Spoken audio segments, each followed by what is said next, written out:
Welcome to our Caribbean and African Targeted Health Improvement Programme, CATHIP Health Hour.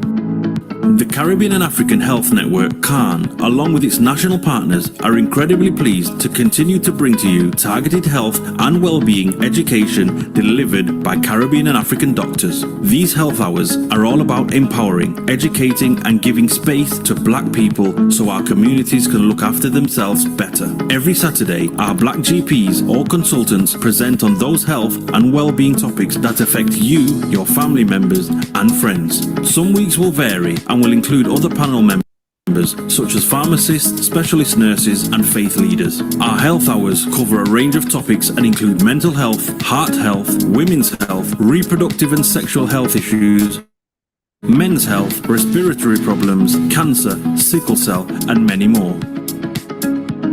We have not forgotten to include within our health hours the many societal, cultural, religious and racial challenges that can go hand in hand with health problems and influence how we should respond to meet health and well-being needs. The sessions are designed for you and we want you to use the time to listen, learn, share your experiences and ask.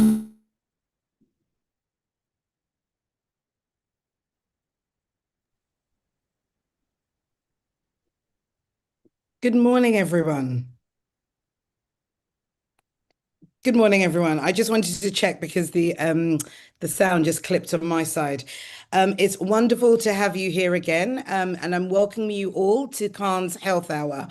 I want to give a big welcome to all our regular listeners. Thank you again for tuning in and choosing to spend your time with us on a busy Saturday morning. And then I also want to welcome those who are spending time with us for the first time. My name is Dr. Vanessa Rapia. I am a consultant in sexual health and HIV, and I'm based both in the UK and Ghana. And I love spending my Saturday mornings hosting the Health Hour with you. So it's great to be here.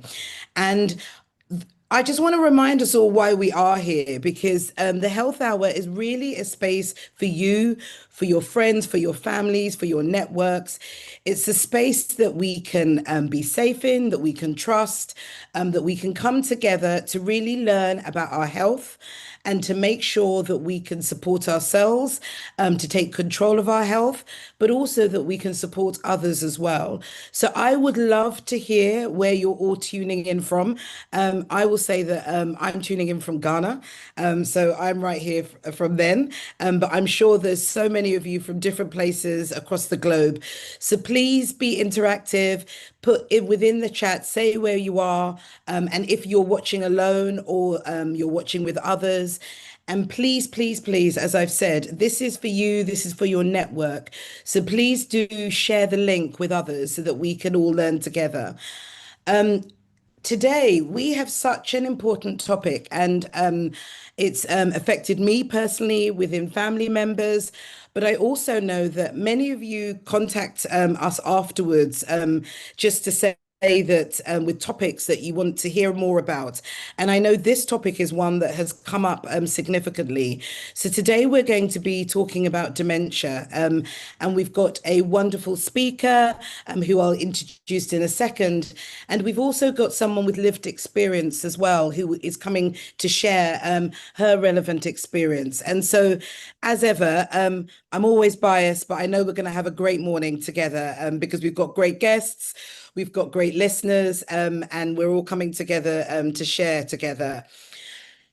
We've got the chat, and as I've said, I love that someone has already started and chipped in that he's watching from Lagos, Nigeria. You're welcome.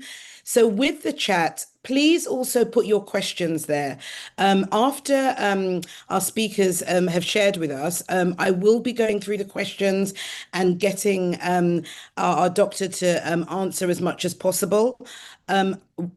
Time always goes really quickly, so I will do my best to make sure that we answer all, if not as many as we can. But it's also great when you do share in the chat so we know what gaps you have in learning and what you want to know more, and so that it can also help us for future sessions as well. So please interact. So I am going to now hand over to our wonderful speaker, who is Dr. Amonia Gasper, who is a general practitioner and also a dementia specialist. So no one better than to really take over the session and share her thoughts and learning with us. And then, as I said, she will be bringing in Michelle, someone with lived experience, to just really enhance the session and just make the session more real and more relevant to us all. So, Dr. Gasper, over to you, and thank you so much for being here. Thank you very much, Vanessa. That's very kind of you. I just want to apologize to everybody. It was my fault that we're starting a little bit late with tech, but I also want to apologize ahead because I've got a furry friend who I've left the door open for. But in case you hear barking, I'll try as much as possible to keep him as quiet as I can. Hello, everyone. Greetings from rainy London, and thank you all for joining this Saturday morning. My name is Amonia. I'm a general practitioner, and I have lots of interests, but my special interest is in dementia, elderly care, and caregiving, especially in the African Caribbean diaspora.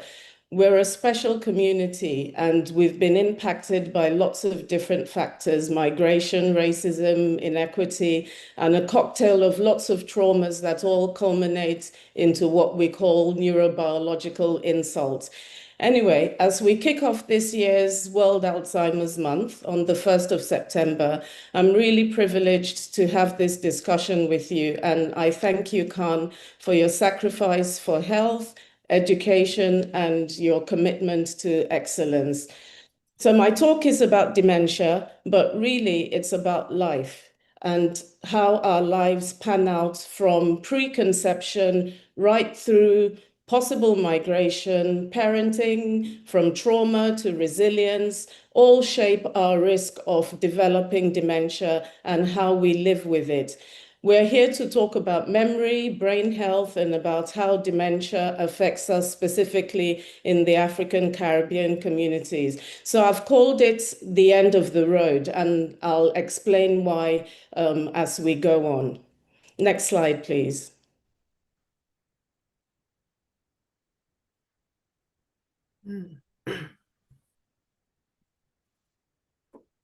So I'm going to take us on a journey from brain development to the struggles that African Caribbean families have in the UK and globally, on the continent, in the Americas. Along the way, though, I want us to remember a simple truth. It may not be old age. If you don't take anything away, please remember that. It may not be old age, and it may be dementia. And naming it is the first step to facing the problem that we're faced with. I'll tell you a story. My first job in the UK was with Alzheimer's Concern, and I just thought it would be something fun to do, and it really was. I fell in love with my clients because guess what? They reminded me of my grandmother, but nobody called it dementia. I just thought it was an organization that had lots of old people. They told me regarding my grandmother that she was just getting old. And I realized, even as a qualified medical doctor, I had never been taught dementia properly, or I had probably not listened at that point in class. But it was never spoken about, and that silence is what shaped my fear of old age. But it wasn't just about what I had learned or not paid attention to, because today the statistics tell us that 80% of people still call dementia old age. And sadly, 65% of my healthcare colleagues believe that it is old age and call it that as well. And this is the silence that is killing us, particularly in our community. We need to name it so we can face it. Next slide, please. So brain health is not just for the elderly. When you hear dementia, I know everybody thinks about gray hair and old lady or old gentleman, but brain health begins prenatally, even before a woman has conceived her child. Brain health is dependent on the woman's genetics, her nutrition, the stress that she might be under, her environment. And that's why I use the life course approach not just for my dementia patients, but across all of my career. In utero, we're thinking about the maternal health. Why do you think that women are advised to start supplements before they fall pregnant, once they are thinking about conceiving? If a woman is going through trauma in her life, and it's not just about physical trauma, mental trauma is not often spoken about. That is also a very big risk factor for later years cognitive decline. Her nutrition, how well she's eating, is she in a war zone? The women in Gaza now, what is going to happen to those babies being born in 50, 60, 70, 80 years? But we know that in childhood, 90% of the brain development has already happened from that very early stage up to the age of 5. So by the time a child is 5 years old, they pretty much have majority of the brain power that they will have that will take them through life. So secure attachments, nutrition, play, learning, these are all the factors that impact our brain health and are super important. Next slide, please. So when we think about how we feed our babies, whether we're giving them breast milk or bottle feeding, when we hold them close, when we talk and we sing to them, we're literally building their brain architecture. We're thinking of them growing big in size, but let's also spare a moment and think about what is happening in their brains, because that is the crux of the matter with our risk of dementia. So next slide, please. I'm going to zip through some slides because my dear friend Michelle, I really want her to say something and I don't want it to be all theory. So this highlights what the brain is going through from very, very young, even sometimes before a woman knows she's pregnant. And the good news is that the brain is very plastic. So it grows, it shrinks, it grows, it shrinks. If it's traumatized, it will shrink, it will get damaged, but it can regenerate itself, which is fantastic. The childhood neglect or malnutrition, there's lots of research showing the brains of those children are smaller with lower volume overall, and that has a lifelong impact. Next slide, please. And then we think about, we've gone from infancy and then we're now looking at adolescence. We call it adolescence, but really we should be looking up to the age of 25 because we know that the prefrontal cortex of the brain, which is just sort of right in front there, doesn't mature properly until the age of 25. So when you see 20-year-olds acting in a risky manner, they're not being silly. That is their level of maturity or the level of their brain maturity. And the ABCD study tracked more than 10,000 children, and teen years are very, very critical. Risk of drugs, alcohol, stress exposure, all of this affects lifelong brain health. Likewise, education or lack of education, agency for them to have their own agency, social opportunities, vascular health is particularly important. And it's at this time that due to society and environment, it's considered fun, but we have to also guide them to protect their brain health. Next slide, please. So we now come to adulthood/middle age. And from conception up till this point, we can do and undo with our lifestyle, maybe alcohol, maybe smoking, maybe doing drugs, maybe not sleeping well. And up till this point, we can pretty much get away with murder. But this is the last critical point for prevention of long-term cognitive problems in all our lives. So, and the reason for this at this point is mainly due to our vascular factors. So anything that affects our heart, our blood vessels, will affect our brain health. And the accumulated effects of experiences, this is where they converge, and this is where vascular health is paramount. As African Caribbeans, we have #1 incidence or prevalence of vascular dementia risk. compounded by lots of other stressors and cultural stigmas.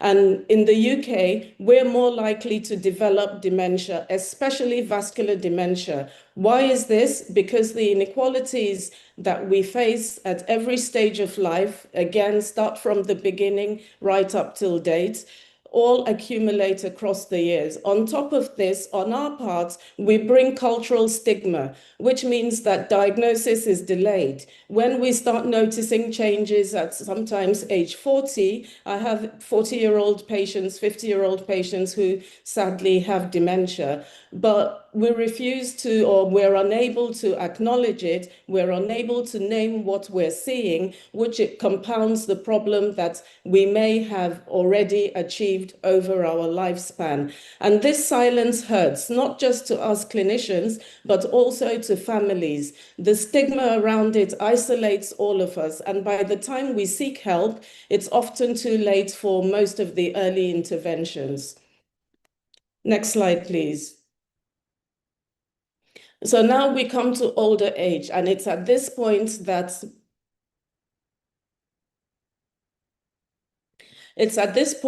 most people are thinking dementia.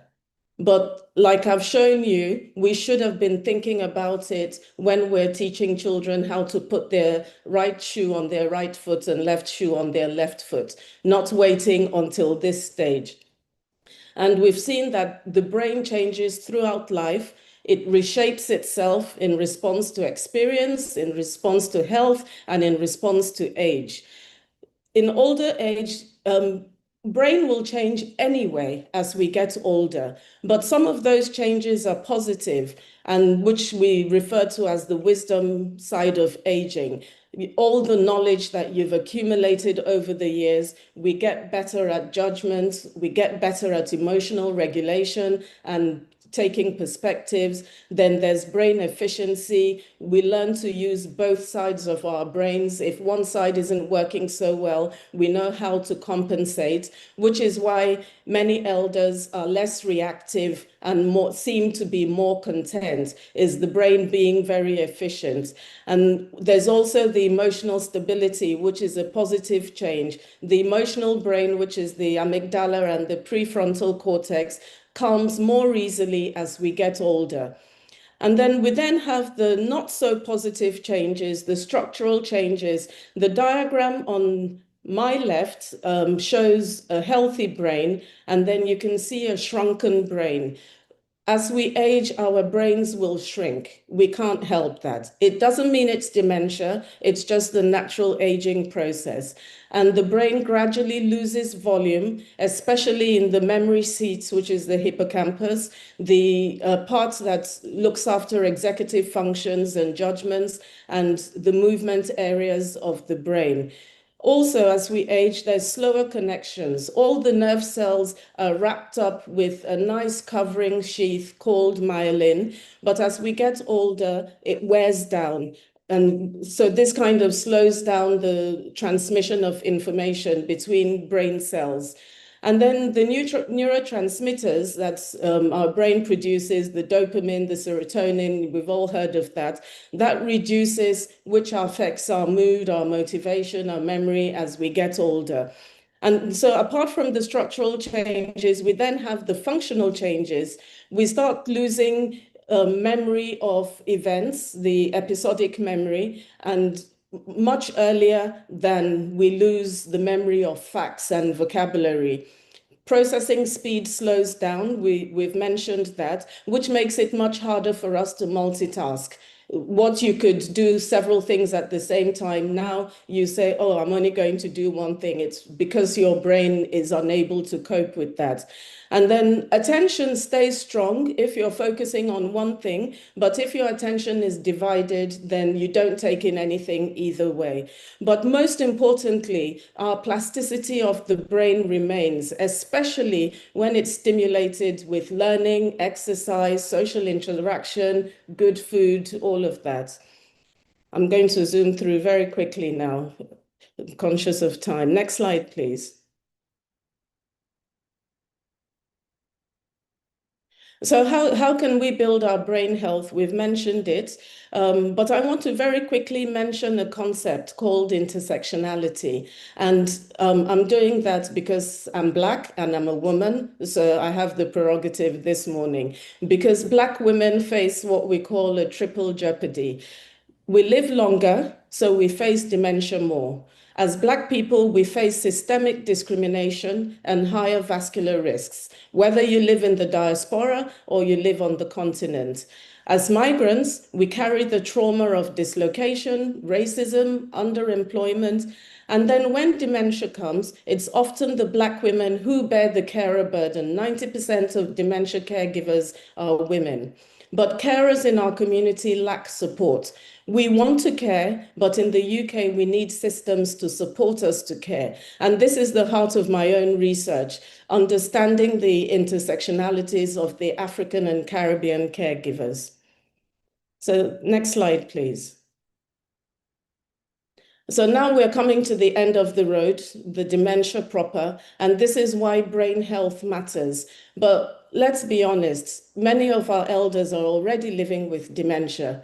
We need to talk about what that means, and this is why I called it the end of the road. Because most people wait until the symptoms are stark in your face and the patients themselves or the caregivers are struggling to care for them properly, then we say dementia. But dementia started from the rudeness of 20 years ago. Dementia started from the not remembering how to balance their finances at the end of the month, which is a very, very common symptom in the early stages. Adverse childhood experiences, neglect, bereavement is a big risk factor, loss of a parent. All of these increase dementia risk decades later. And then the trauma that changes the brain, fuels the inflammation, and weakens the resilience. But in our community, we know that the trauma is layered. We've got the historical trauma, I won't go into it. For some, there's the migration trauma, and then there's the personal traumas that people experience, poverty, violence, and silence. And unless we name and heal it, we're never going to be able to face it. Very new research I was reading yesterday shows that we lived through the COVID-19 pandemic, which aged our brains. So not just me or you, everybody who was alive at that time. Not just the virus itself, but the isolation, the stress, and the lack of stimulation that happened over that time. So we must face the reality. We now know about the Hoover system of the brain that washes out the toxins and all the bad, sticky, gluey bits, the glymphatic system. Another part that we weren't taught in school, or I wasn't listening, one or the other. We know about poor sleep, especially in our community where shift work is common. We know that it increases dementia risk. We know sedentary behavior also matters. Sitting more than 10 hours a day increases our risk by 65%. This is all critical for us, given all the health inequalities that we're up against in terms of access to green space, safe exercise, and time. So next slide, please. So you might say, what are the symptoms? Shout out or write it in the chats. What are the early symptoms? I don't know. When people say, what should I look out for? I don't know what you should look out for because I don't know you. It's the people who are close to you, who love you, that know what you should look out for. One person may forget their words. Another may see things that aren't there, the visual hallucination. Another person's personality may completely change. They may get more aggressive, or they might get very timid and shy and tearful. It could be anything. So the gentleman that's looking across the horizon, I think the background gives him away. That was the 40th American President, Ronald Reagan. And this was when he announced his diagnosis in 1994 with Alzheimer's disease. He eventually died 10 years later of the disease. And for somebody who was an actor before, you can imagine him not being able to remember his words, even though he had lots of prompts in the White House. His early symptoms were memory lapses. He started repeating himself, started having confusion in public speeches, and then started withdrawing from public life. And then my good friend with a lot of hair, we all know him, Bruce Willis. He's currently living with a type of dementia called frontotemporal dementia, which his family announced to the world a couple of years ago. This often starts earlier than Alzheimer's dementia, and it's really heartbreaking seeing patients with frontotemporal dementia because their whole personality changes. He's an actor as well, and his early symptoms were language and behavior and difficulty remembering his lines. Muhammad Ali, we don't talk enough about traumatic brain injury as one of the major risk factors for developing dementia, but we all know who he is, and he got Parkinson's disease and eventually Parkinson's disease dementia. The first symptoms were the tremors and shaking of his hands and his head, the slow movements, very soft and slurred speech, typical of Parkinson's, and then the hallucinations and confusion. So you can see these three gentlemen had three completely different set of symptoms, all depending on the kind of dementia they had and the part of their brain that was affected. Rosa Parks, we learned about in our history books, and she had a mixed dementia, which is very often a mixture of Alzheimer's and vascular dementia. She was presenting with getting lost in familiar places, repetition, disorientation, and then finally Nina Simone, who had vascular dementia, which is linked to strokes. She had lapses in her memory and difficulty concentrating as well. So there's no one symptom of dementia. If your loved one starts behaving different to what you know of them, then you need to be asking, is it old age or is it something else? Next slide, please. So we've talked a lot about our brain health and what impacts it, and I'm quite happy to end my presentation at this point because that's the bit that we can actually help, that we can control. So I'd really like to clarify that dementia is not one disease. It's a family of conditions, progressive neurodegenerative diseases. There are over 200 subtypes of dementia, depending on lots of factors, the genetics, the parts of brain that is impacted, the presentation. So when we say dementia, it's like me saying, I have a fever. A fever can be from a sore throat, can be from an ear infection, can be from a tummy bug, can be from lots of different things. So dementia is just an umbrella term, but Alzheimer's dementia is the most common. 60 to 70% of cases of dementia are due to Alzheimer's dementia. But in our community, vascular dementia is more prevalent due to the high prevalence of all the risk factors for non-communicable diseases. We're talking about hypertension, diabetes, obesity. It is not a normal part of aging. Dementia is not a normal part of aging. So the most significant global health challenge, why is it important? WHO is scratching their heads. Everybody is a little bit in a quandary what to do, because dementia right now is the most significant global health challenge of the 21st century. And we all have to be aware of it. In the UK, 1 million people are currently living with dementia, and it's the leading cause of death of women since 2011. And that's the Alzheimer's Research UK report. So this is a very brief mention.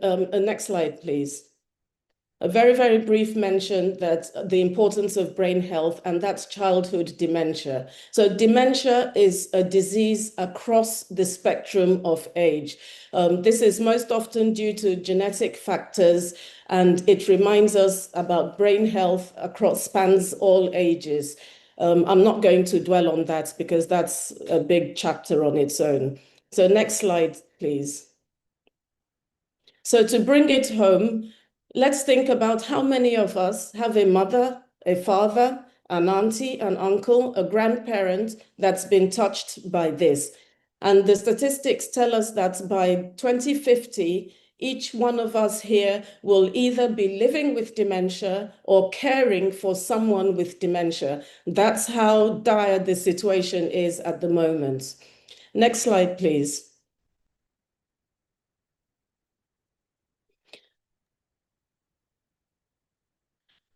So I've mentioned about intersectionality. I've mentioned about the triple jeopardy that Black women face. And I want to emphasize it again because we need the support. We want to care, but we need systems to support us, not just from family and friends, but also from organizations and governments. And we'll just go quickly. Next slide, please.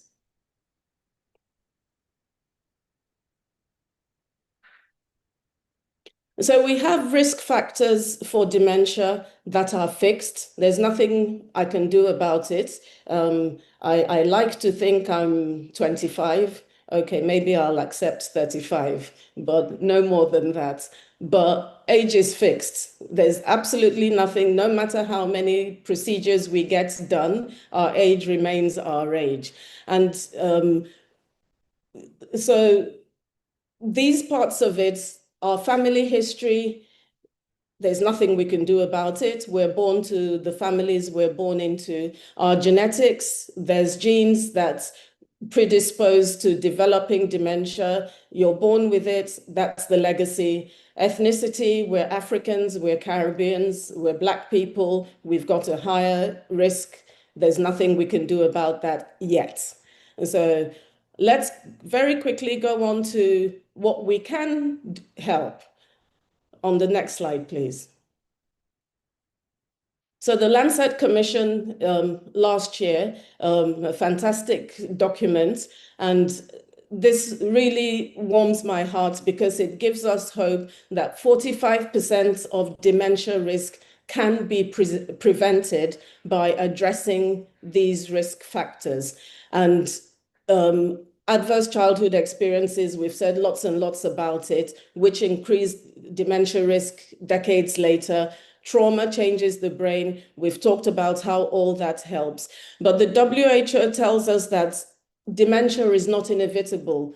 I might have wonky genes. It doesn't necessarily mean I'm going to go on to get dementia if I try to avoid the risks, the modifiable risks. There are 7 pillars of brain health and 11 to 13 modifiable risk factors, including controlling blood pressure, diabetes, obesity, education, lifelong learning, addressing hearing loss, preventing smoking, alcohol harm, inactivity. Sedentary lifestyle is killing more people than cigarette smoking.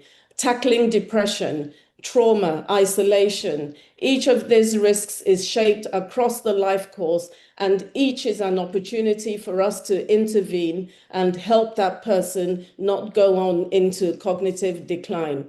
And most of these risk factors are pretty obvious.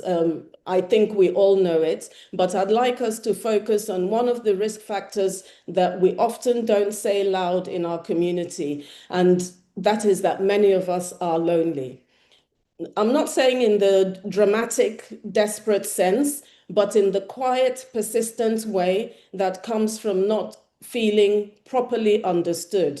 And as adults, we are not taught or shown how to make friends who make us feel truly seen. So we all seem to be performing or acting on a stage.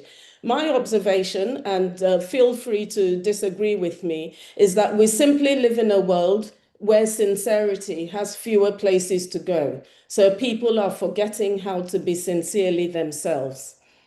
Next slide, please. And guess what? By the time somebody has dementia, in a nice way, they have the easy end of it because it's the family and the loved ones that are there to bear the brunt. How long does a dementia illness last? I don't know. Some people, 10 years, some people, they decline very, very quickly. Some people can live with it up to 20 years. But it's the families and loved ones that are really challenged by this cruel illness. And the stigma in our community that stops families from seeking help is a dummy whammy for all of us. So let's go. I think we'll skip the next slide, if that's okay. Yeah, just for time's sake.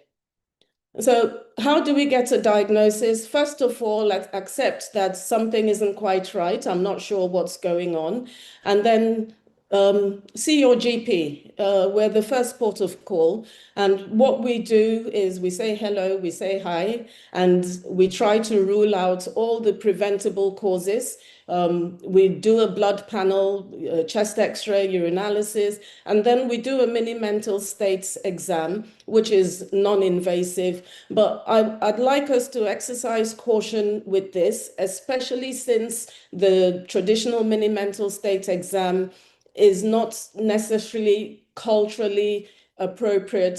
There's no point asking about who the King of England is to my grandmother, who might be able to tell you who the Oba of Lagos is. It doesn't mean she may have dementia or not if she doesn't know who the Queen of England is. So you have to put it in cultural context. And there is hope. There's new medications. There's the lecanemab, there's docanumab. But the thing is that it needs to be started early. So it needs to be started when you think that your loved one, early to the point that if you don't know this person, you won't even know there's anything wrong, which is a big problem for us. That's the stage that starting early treatment has half a chance of making a difference. But very often we present in crisis, we present when something terrible has happened, maybe our loved one has lashed out at somebody, or they can't, or they've wandered, they've left home and they don't know their way back, and the police have picked them up. So we need to really have a think and a chat with ourselves about early diagnosis. And then we have blood-based biomarkers, which can now detect Alzheimer's risk much, much earlier and more cheaply, but it's not available. Well, I can't prescribe it yet in practice, but in tertiary hospitals, they're using it almost more in terms of research. But with the NHS, we know we'll soon, very, very soon, be using blood-based biomarkers. But here's the challenge. If we're excluded, you and I, African Caribbeans, from clinical trials, from research trials, we're not going to know if these treatments work for us. And that's why inclusion into research is a necessity for equity. Nobody's doing us a favor. We need to look after ourselves and take responsibility. The same way that some medications for high blood pressure, for instance, are more effective in African Caribbeans, and we prescribe accordingly. Likewise, if we're not part of a research trial and we don't know what's going on there, and we then eventually need the medication, if we take it, then we get what we get. We don't know. That's the time our trial is starting. So I think everybody think really carefully about being involved with research. Once your GP has done all the primary care investigations, you're quickly referred to memory clinic. We know that there's a postcode lottery with who gets what in terms of scans and all of that. But for me, it's the delayed diagnosis by even presenting in the first place. Next slide, please. We don't have a cure for dementia yet, but we have care. There's quality of life can be improved. All the work Khan is doing, fantastic. All the local dementia cafes. Global surveys show that people with dementia and their carers want the same things: dignity, quality of life, emotional connection.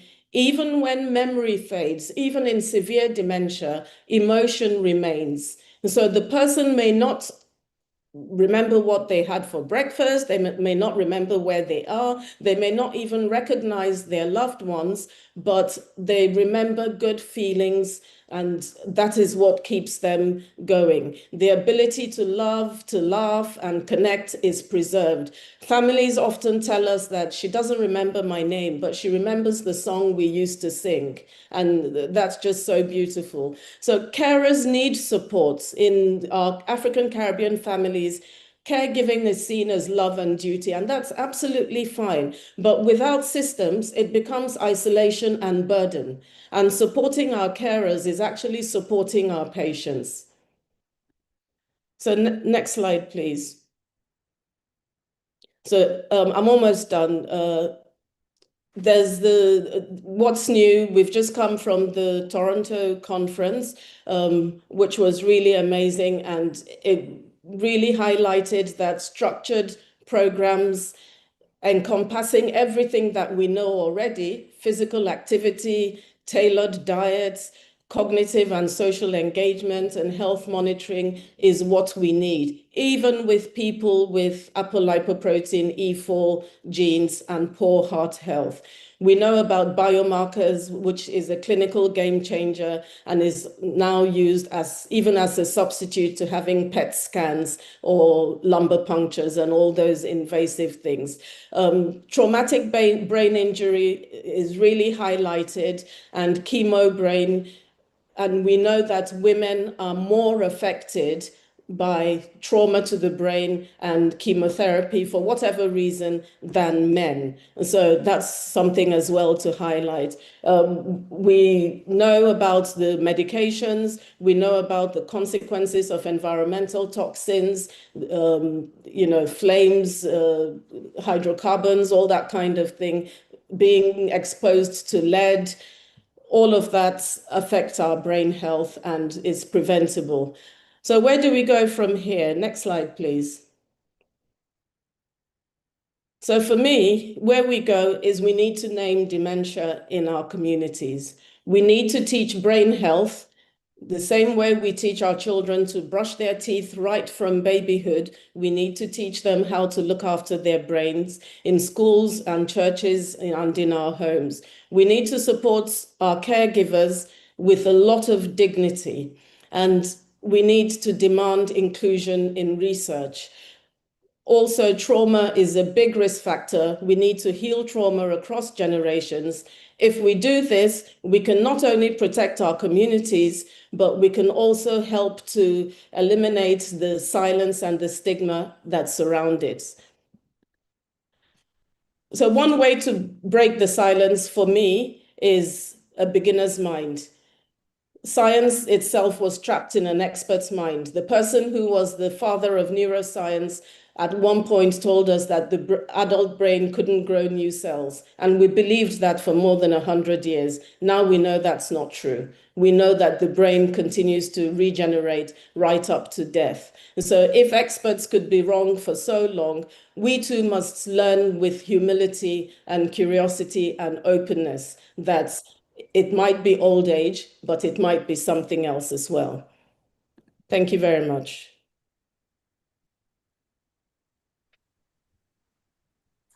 Dr. Gasper, Dr. Amonia, I'll call you, but personally, that was absolutely fantastic. I'm sorry I took so long. No.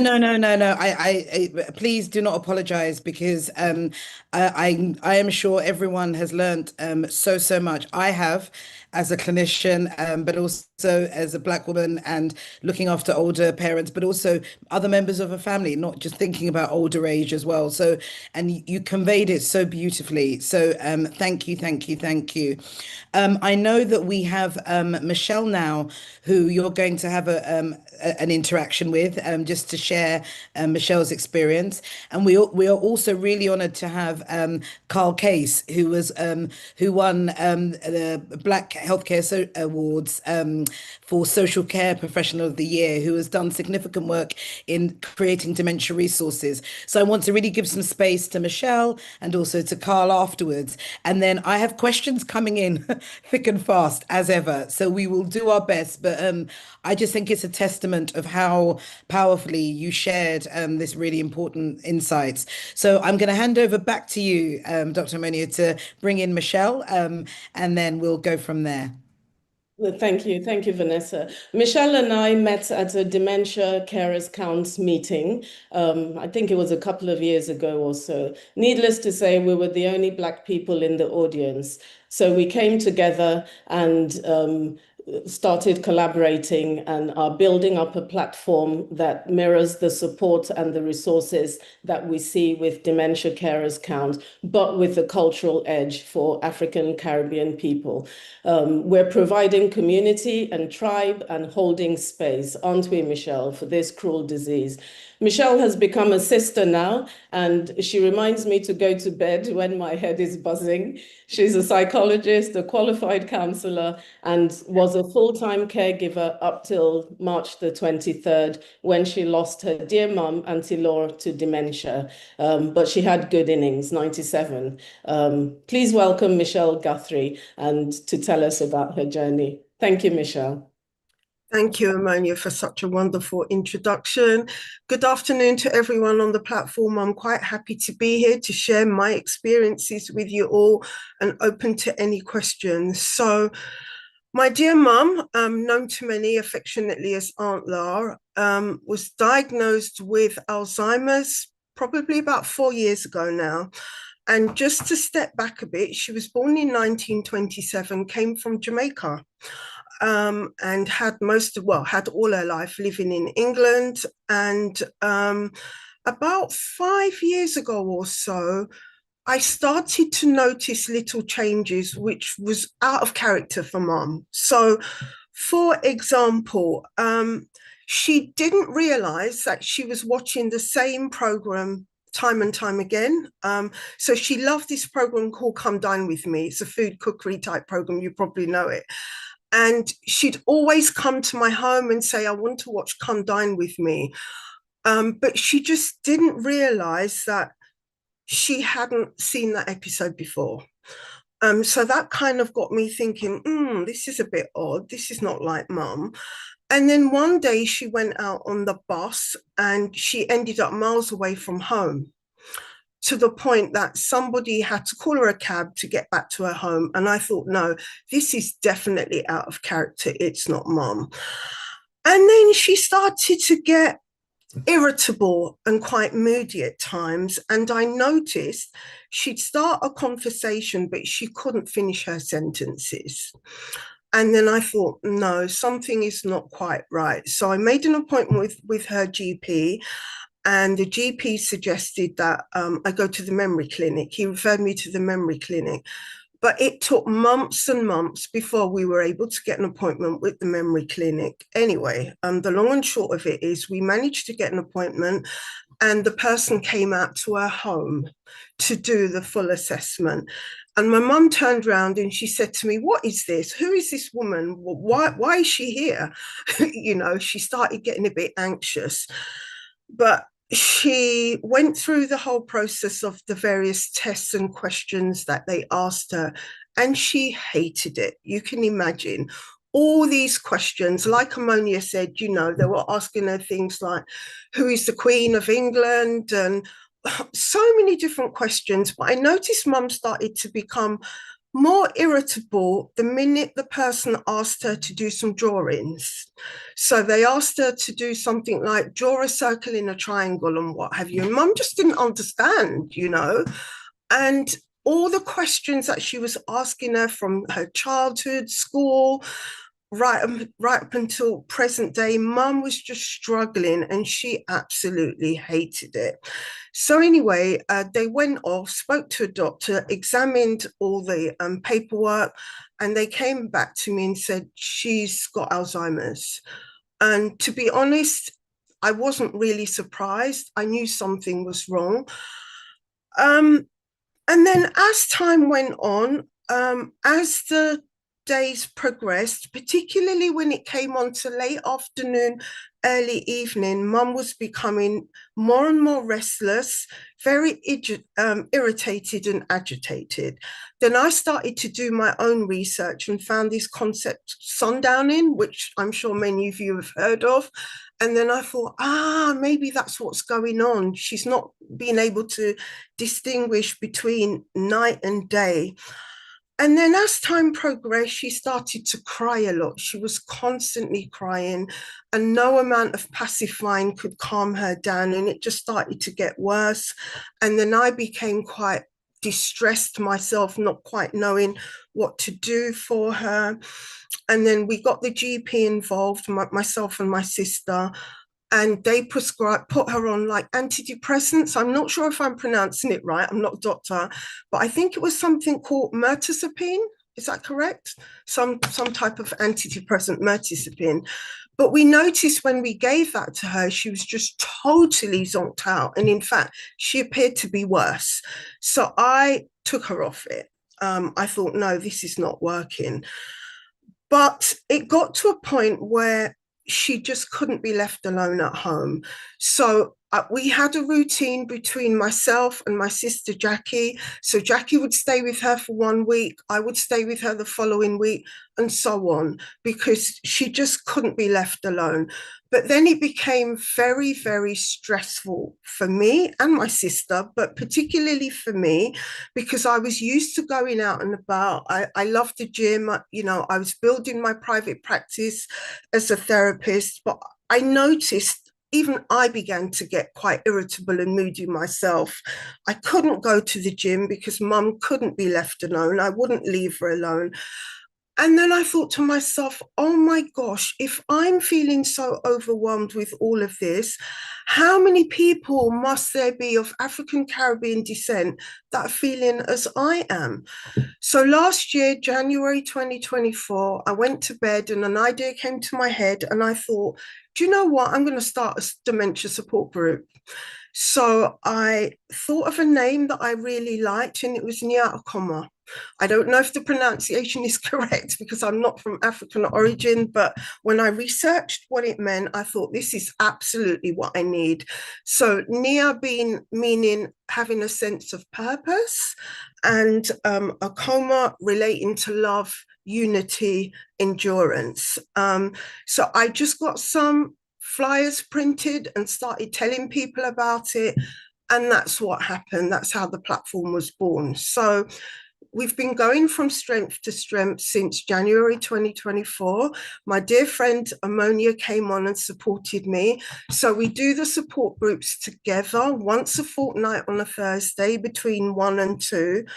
And I feel it's just helped not only myself, but so many other people out there in the community that are going through the struggles that I had to face. But it really was a tough journey. I have absolutely no regret supporting Mum right until the end, but it was quite exhausting, as you can imagine. Mum was a very proud person. There's no way she would have wanted to be put in a home.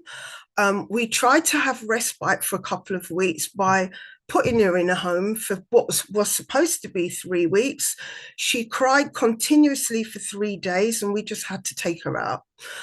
Once she came home, we then made the decision to try and get full-time carers in because it was becoming too much for us. Now, I don't know how much you're aware, but social services come in, they do an assessment, and they said, your mum's got too much finances. If you have full-time carers, you're going to have to pay for it. So to make her happy, we decided to really pay for her care at home, which was costing us over £1,000 a week. So you can imagine £4,000 a month for Mum to be able to stay at home, but we felt that we had no choice. But again, it became difficult, even though she was at home, because the problem we faced is that we found it a struggle to get carers that really cared and loved Mum the way we would. So we felt that they weren't really in it with their hearts.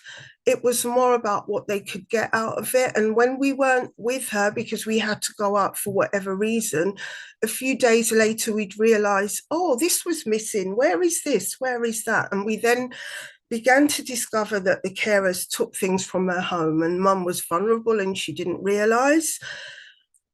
So it was a lot to deal with. It was a lot to deal with. But then at the beginning of March this year, mum stopped eating, she stopped drinking, and we thought, oh, what's happened here? And she just declined quite rapidly, to be honest. We then got on board St. Christopher's Hospice, which were absolutely amazing.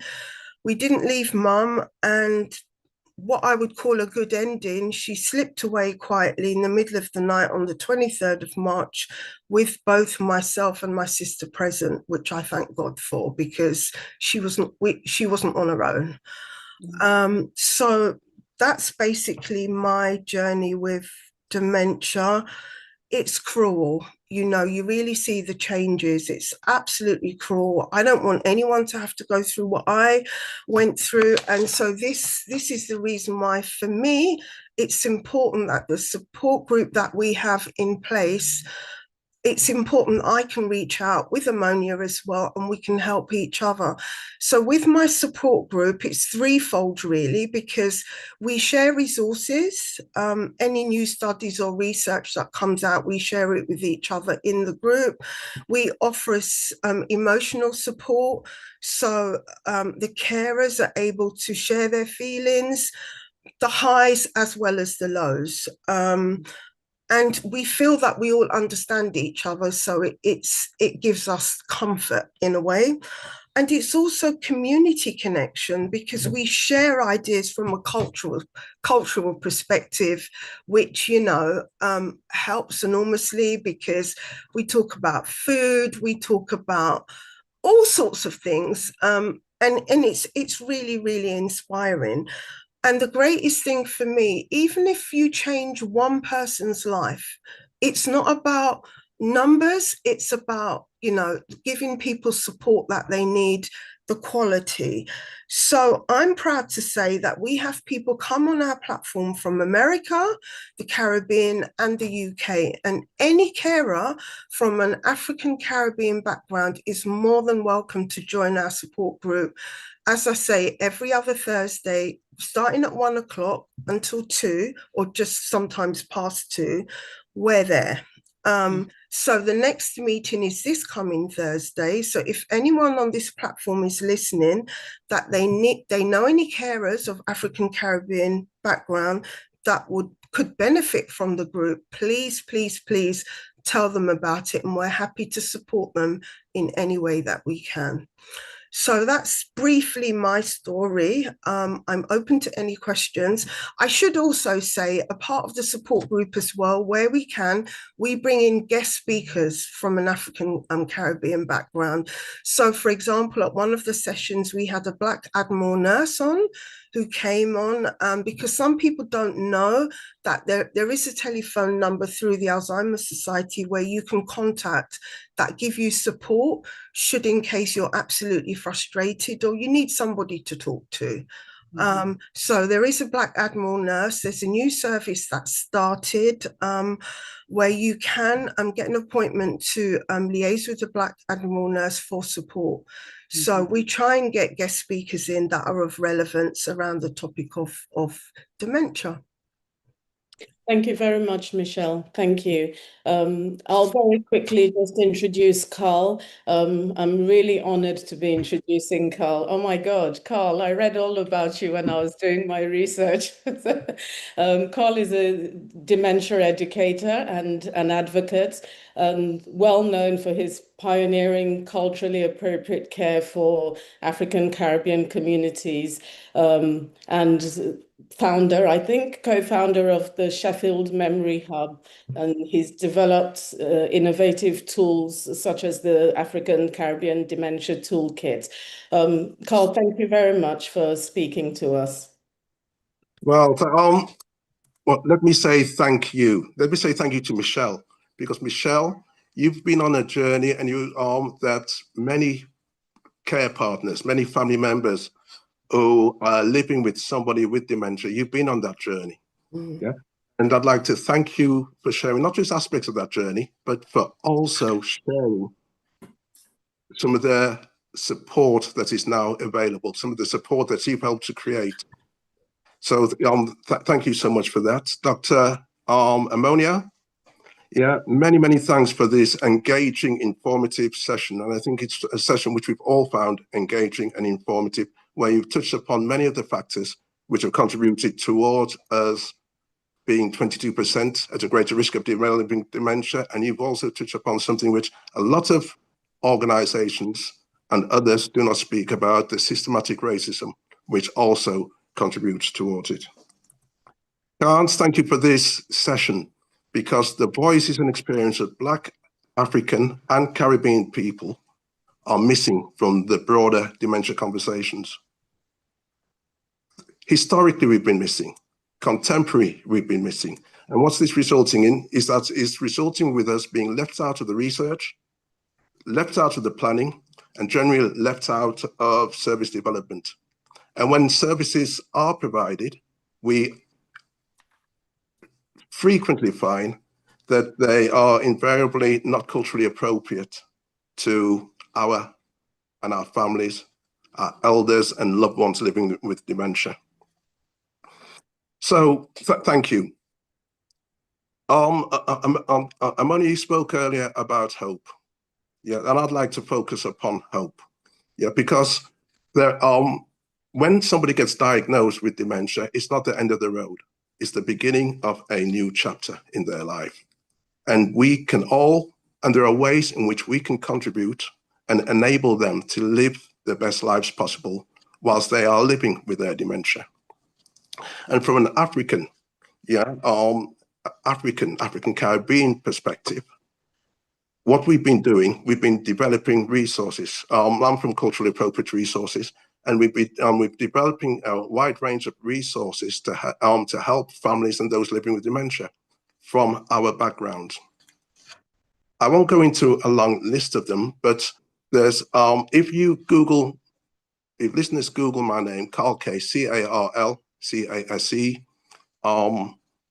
videos, you will find a range of videos from our perspective, highlighting ways in which our elders, and not just elders, others living with dementia, can be enabled from a cultural perspective. What I'd also like to share with you, if you Google Mansfield Museum Windrush Exhibition, Scene 3D, SCENE 3D, you have access to a Windrush museum virtually. You and your elder can go, you and your loved one can engage in that museum, turning left, turning right, turning on the different videos. And what that does, yes, it triggers a lot of their memories of their earlier days in this country, of their earlier days back home. Yeah, and by triggering those memories, yeah, they are then restored back to the pedestal of the storyteller. And quite often when they share some of these stories, yeah, what they're sharing is aspects of your family history, aspects which you may not be aware of. Yeah, so that is another resource. I know time is tight, and it's important for us to open up to questions, but I'd just like to share one more thing.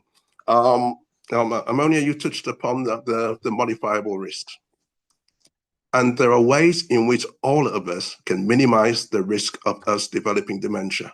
There are ways in which, if we're already diagnosed, there are ways in which we can contribute towards slowing down the decline. I'm not one to advertise newspapers. However, this coming Wednesday in the Daily Star, I've contributed towards an article in regards to minimizing the risk of dementia. So that's this Wednesday in the Daily Star. So I'm going to pause here to enable people to ask questions, because I'm sure there's so many questions that people wish to answer. And I know that I may not be able to answer them, but we've got Michelle and Amonia with us. So I'm going to pause at this stage and say back to yourselves. Thank you so much, Carl. That was amazing, and I have I've read your work as well and seen your work, so it's great to hear you on here. I also just want to echo your thanks to Michelle because you brought to life your life and that of your mothers and your experiences, and I can see that it's touched many people because the questions that we're getting, just to relate, you answered a number of the questions because it related to how people were feeling and not really having spaces to speak to other people about how they were feeling. And so, what you've shared and what yourself and Amonia have created, and Carl's resources as well, I know is really, really impactful to people that are listening. So, first of all, thanking you all for all your contributions. I am very aware, as ever, that we have overrun, but we have a number of questions. Some of them all tie in with things, as I've said, that Michelle and Carl have answered because it related to support. But I just wanted to give an opportunity to for one or two questions. For those that are unable to stay, apologies for running over, but I think you'll admit that this has been such a great session and we didn't want to lose any minute of it. But we do apologize for the time running over. And if you can't listen to the answers now, please do go back onto YouTube and all the other social media platforms for where it is to look back. But thank you for those who have been with us until this time. And if you'll just indulge us for a couple more minutes, we'll just go through some of the questions. And I think one of the earlier questions, and Dr. Moni, you mentioned it, but I think just to reinforce it, because it's come up twice, it was about can stress, trauma, or depression make memory worse? So related to that. So just if we could get your views on that, please. Yes, absolutely. Stress, trauma, and depression affects memory in lots of different ways through several different pathways. When you say stress and memory, first and foremost, you're not able to focus, you're not able to concentrate if you're stressed or you're depressed. Those are the first symptoms that kind of fly out of the window.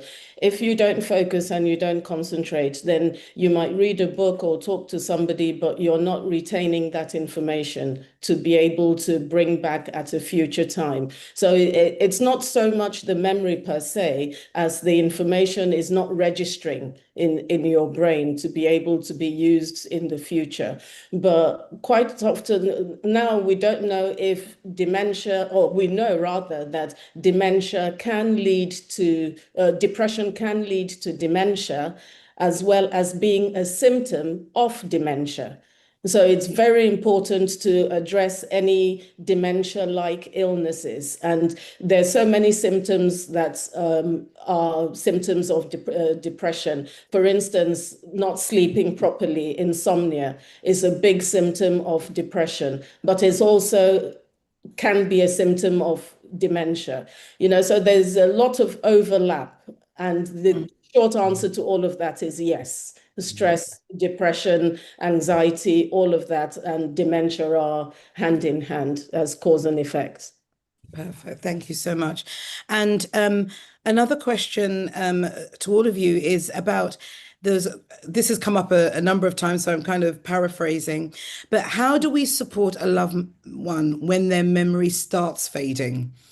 I think this has come up a lot when people are saying that they're noticing it maybe early, and it's just how to support them because someone's commented that their loved one has become so distressed, and so wanted to just get some ideas and thoughts about how to support. If a loved one's memory starts fading and you're noticing it, say now, be completely rest assured that they've noticed it several months or even years that my memory is not so good. And imagine sitting down thinking, I can't remember stuff. I don't remember stuff, but I can't talk about it. because of the stigma that's attached to it in our community. So that again is a double whammy for them. So I had more slides, but I had already well overrun, and it was a few books that I think everybody should read and have in their library. One of them is called Contented Dementia. So even when the memory fades, the emotions, the feel-good parts of the brain is still reasonably intact, the right side of the brain. So don't try to pull them back into your world. You need to go with them into their world. So if they don't remember that they've eaten, don't go and make them another plate of Garian soup, for instance. Instead, say, you've not eaten, no problem. Give them an apple because you don't want them piling on the weight and all that. Don't stand and argue with them, but I just gave you food 10 minutes ago, or you're just going to make them more distressed. Or if you're able to distract them, then that's fine. They'll get distracted and they'll quickly not remember around what they seem to have forgotten or anything like that. But try to retain the good feelings. A dementia brain is like a photo album that, they're looking through it, they remember the events, they remember the occasions, and then halfway down the line, they're looking at the album and pictures are missing. It's blanks because of parts of the brain that's been affected. So always tell yourself, I need to be in their world, not to bring them into my world. I remember, they don't remember. So even if what they're saying doesn't make any sense at all, don't argue. Just try and support them as best as you can. Thank you.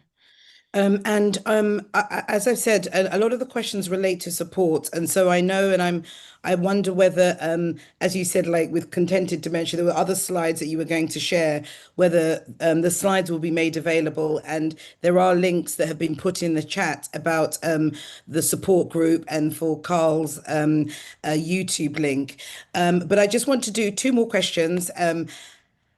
One is, are there specific foods in African Caribbean diets that are good for brain health? There's loads of foods that are good for brain health. The problem with a lot of the African Caribbean diet is not necessarily the quality of the food, even though that has deteriorated massively over the years. It's the quantity. And it's very carbohydrate heavy. And don't forget, the dementia that we tend to have is the vascular dementia, which is linked to diabetes, high blood pressure, obesity, all of that.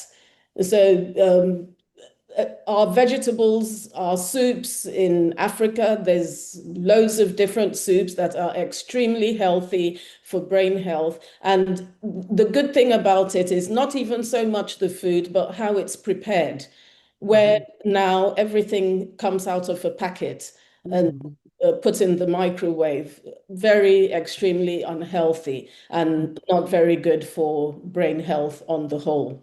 But the traditional foods in appropriate quantities is a bit far from me, but I'd have shown you a bowl. You can go and get it on Amazon, but the kind of rice, I remember my grandmother, if you give her food, she would, and after I qualified, I was trying to make everybody healthy, and I would give her like small portions, not the usual bowl full or plate full of food.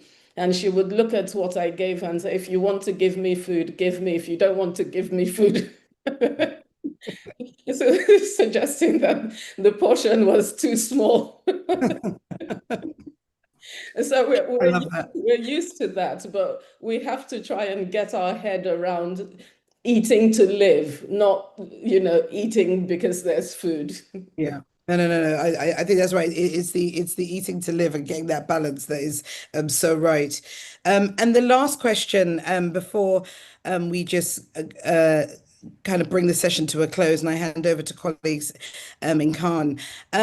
It's a kind of a double question, so I'm probably cheating, but it's about and I think it's directed as well to Michelle and to Carl as well, is where can carers in the Black community get emotional and financial support? But there's a kind of layered questions that have been coming with this is that how do we avoid feeling guilty when caring gets overwhelming? And I know, Michelle, you shared some of your experiences, but I think it's the looking for the emotional support when that does get overwhelming, and trying to avoid those feelings which are difficult and human, but also the financial support. So if there are any insights that yourself or Carl or Amonia could share just as we end. Yeah, it's a difficult one, really. You see, I think we need to open up and ask for help. I think we just need to be just open and say, look, I'm not coping. I am struggling. I need help. I need support. Don't say to people, oh, ring me if you need anything. No, just take them what they need. Just be there for them. Don't be asking, oh, let me know when you want this and that. It's never going to happen. It's never going to happen. You just have to reach out for the support and say to your friends and family, I'm not coping. Be transparent and get them to support you in the best way they can. In terms of finances, it's difficult. I mean, we had an awful time with social services, to be honest. The forms, it's form upon form upon form. And then a social worker comes to your house, gives you a full assessment and what have you, only to be told, I'm sorry, we can't help you. It's difficult. I don't know, it's frustrating. Basically, if you don't have money, what do you do? I think to add to what Michelle said, it's all about early diagnosis. Nobody's going to give you any money or any support if you haven't got a diagnosis. And a lot of people in our community just don't come forward. And even at the slightest hint of this might be dementia, you don't see them again. But there's nothing you can do about it. I didn't mention it, but I think something that's extremely important for everybody is if you have an elderly one, while they still have capacity, make sure you get power of attorney. Absolutely. Because if you don't get power of attorney and then they get the diagnosis, then you've kind of missed that train and everything just gets 10 times harder to sort out. But with an early diagnosis, you get referred early, you get investigations early, you get diagnosis early when you're still able to make decisions and help yourself.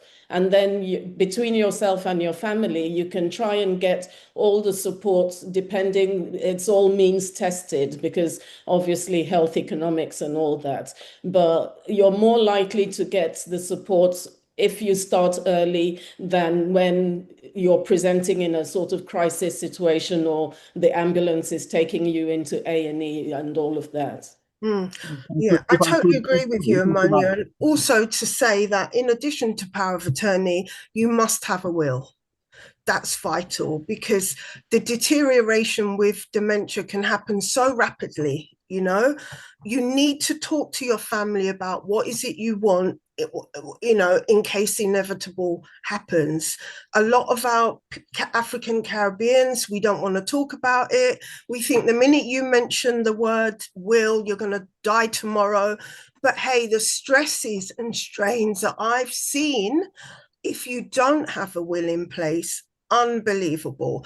I mean, fortunately for my parents, they were very organized people.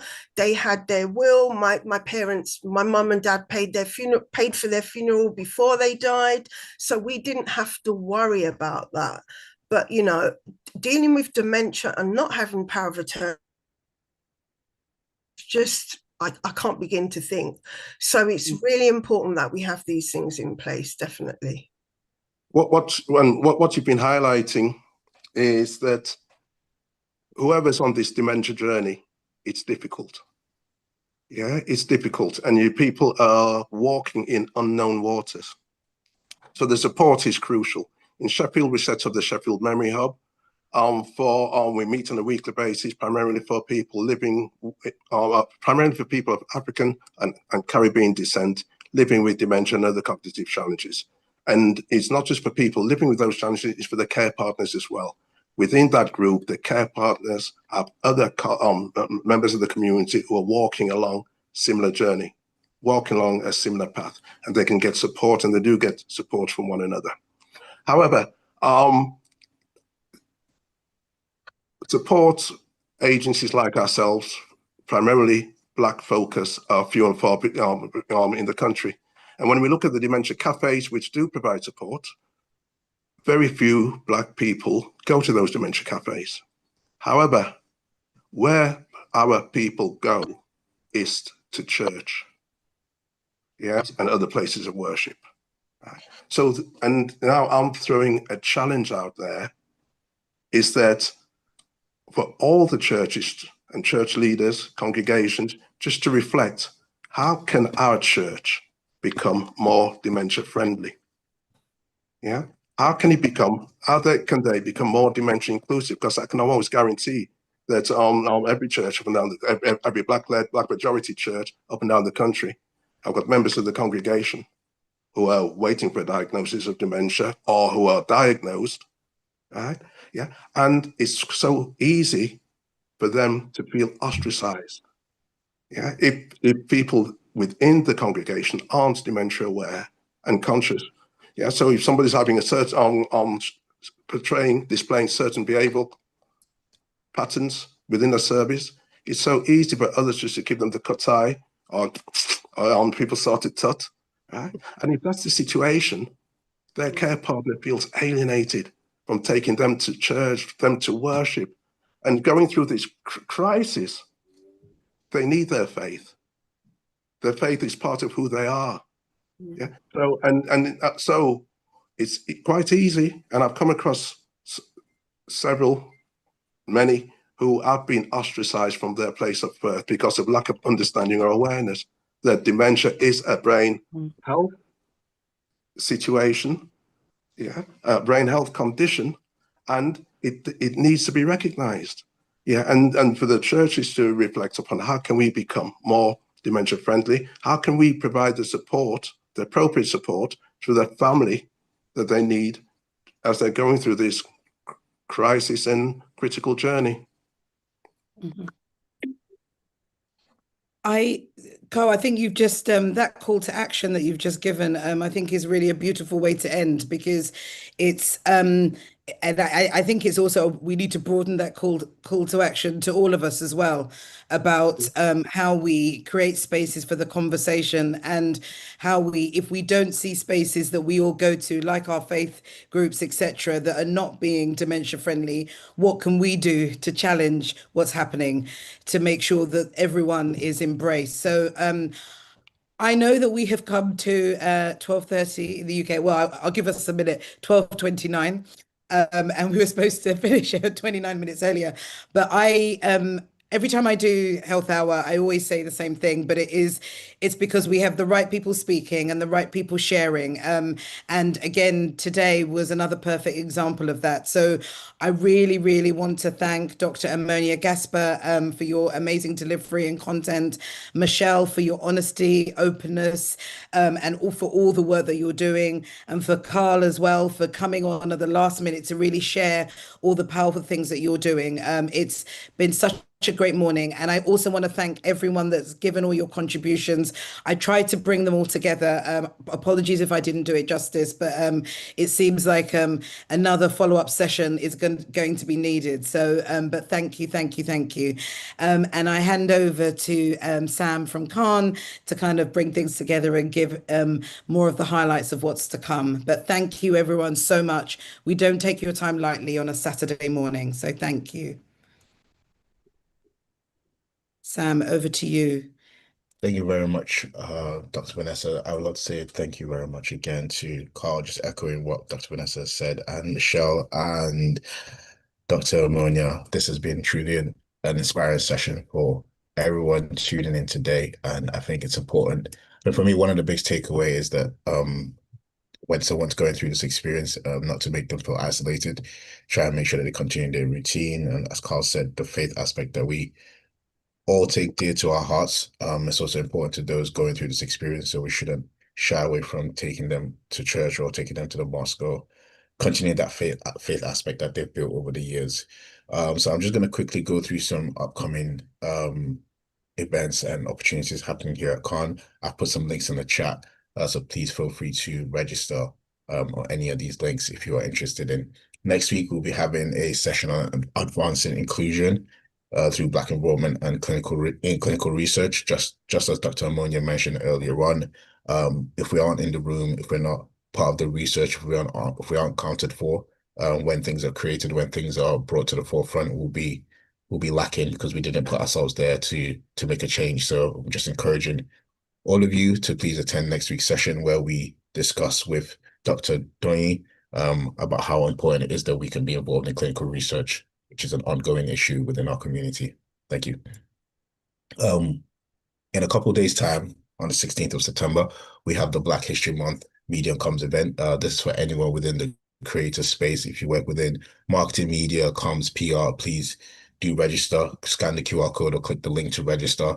We want to, find a way where we can amplify voices in Greater Manchester. If you're not in Greater Manchester, you are still welcome to join us. We want to make sure that everyone knows that Black History Month and the voices during Black History Month aren't just amplified during that October, that it should be amplified throughout the whole year.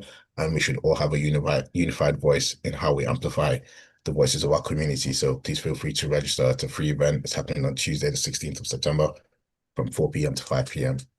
On the 4th of September, we have a special legal drop-in session happening where the topic is focused on legal actions after overstaying in the UK. We do know this is something that happens within our community, and we're here to provide support and help and crucial advice from a speaker known as Severin Simo. She will be there to give us a crucial education on how we can navigate this uncertain time. So please feel free to click the link in the chat boxes that I've left it. And if you have any questions, do contact advocacy@khan.org.uk. So for upcoming Black History Month happening at Gorton and the Gorton Monastery, if you have any businesses or any artwork or anything you want to showcase to the world, please do scan the QR code or click the link and secure your place to showcase your work at our Black History Month civic launch event. It's going to be a huge event happening in Manchester on the 25th of September. So please do book in your place for a stall. As I said earlier on, we will be celebrating 80 years of the Pan-African and Caribbean resilience. If you didn't know, 80 years ago here in Manchester, the 5th Pan-African Conference took place, which sparked a global change all across the world, from the Caribbean, from Africa, from people in Europe felt, empowered to do more for the community.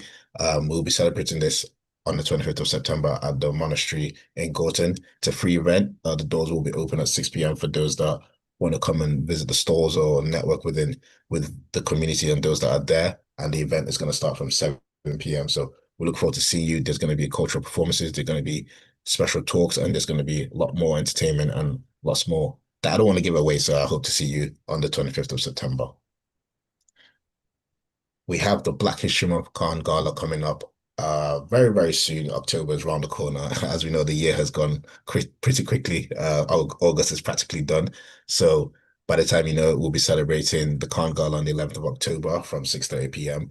During this gala, we'll be celebrating people within the community who are been outstanding over the years. We know that people in the community are quite hardworking, and sometimes they don't get the opportunity to be given the stage to be celebrated or be recognized by those around them. So please, this is your opportunity to come and support these people who may not always have the opportunity to be celebrated. So we are giving them the platform to celebrate them at the Black History Month Khan Gala. At this event, there's going to be performances, there's going to be a 3-course meal, there's going to be lots of entertainment, there's going to be raffles, there's going to be a few speeches here and there, but it's just an evening for our community to come together in October in Black History Month to celebrate our people in the way that we know best. So please feel free to click the link, purchase your ticket, purchase your table, share it with your friends and family, come with your colleagues. If you need something to celebrate this year, here's a great opportunity to come and do that. And I look forward to seeing you. If you do have any questions, do contact events@khan.org.uk. Thank you very much again for sticking with us for the rest of the day. During this session, I know we did run over time, but we do appreciate every single one of you tuning in and your contributions in the chat, your contributions from the guest speakers, and sharing this with your friends and family to make sure that we are all educated and we are all deeply connected in this way to improve our health literacy. So once again, I'd like to say thank you all and have a wonderful rest of your Saturday.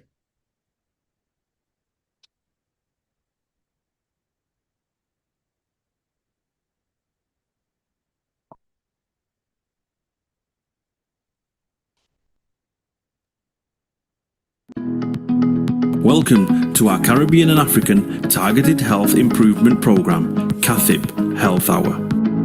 The Caribbean and African Health Network, CARN, along with its national partners, are incredibly pleased to continue to bring to you targeted health and well-being education delivered by Caribbean and African doctors. These health hours are all about empowering, educating and giving space to Black people so our communities can look after themselves better. Every Saturday, our Black GPs or consultants present on those health and well-being topics that affect you, your family members and friends. Some weeks will vary and will include other panel members such as pharmacists, specialist nurses and faith leaders. Our health hours cover a range of topics and include mental health, heart health, women's health, reproductive and sexual health issues, men's health, respiratory problems, cancer, sickle cell and many more.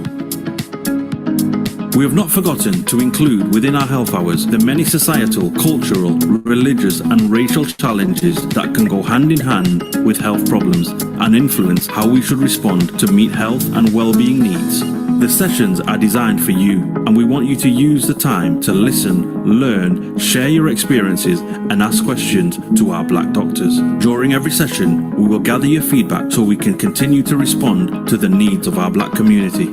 To request any particular topic, please email health@carn.org.uk. We encourage you to invite others to our health hour sessions. Spread the word in our community.